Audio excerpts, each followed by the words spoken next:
जी खान नु तो 2 वारी है, मेरा पुत है, मेरे लक्की नालों भी ज्यादा मैंने प्यार करता है। लव यू मेरे पुत।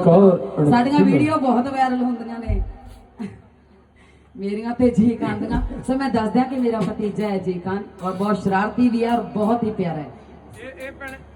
ਇਹ ਭੈਣੇ ਕਿਸੇ ਦਾ ਭਤੀਜਾ ਬਣ ਜਾਂਦਾ, ਕਿਸੇ ਦਾ ਜੀਜਾ ਬਣ ਜਾਂਦਾ।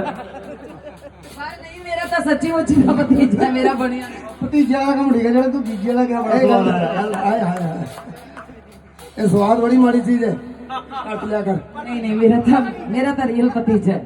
सो ਤੁਹਾਨੂੰ ਸਾਰਿਆਂ ਨੂੰ ਅਸੀਂ ਜੀ ਆ ਕੇ ਸਾਰੇ ਹੀ ਮਹਾਨ ਨੇ, ਕਿਉਂਕਿ ਜਿਹੜੇ ਆਸ਼ਿਕ ਨੇ ਕਲਾ ਦੇ ਔਰ ਇਹੋ ਜਿਹੀਆਂ ਸਮਾਜ ਸੇਵਾ ਦੇ ਸਾਰੇ ਬੈਠੇ ਹੋ ਤੁਸੀਂ, ਮੇਰੀਆਂ ਭੈਣਾਂ, ਵੱਡੇ ਵੀਰ, ਛੋਟੇ ਵੀਰ, ਹਾਣੀ ਕਲਮ ਦੇ ਮਾਲਕ ਬੈਠੇ ਨੇ, ਮਹਾਨ ਗੀਤਕਾਰ ਜੰਗ ਢਿੱਲੋਂ ਸਾਹਿਬ, ਸਾਰੇ ਹੀ ਹਸਤੀਆਂ ਹੀ ਹੋ। ਇਧਰਲੇ ਪਾਸੇ ਆ ਜਾਓ। 302 ਲੱਗੂ ਜੰਗ ਢਿੱਲੋਂ ਦੀ ਫਰਮਾਇਸ਼ ਹੈ ਜੀ।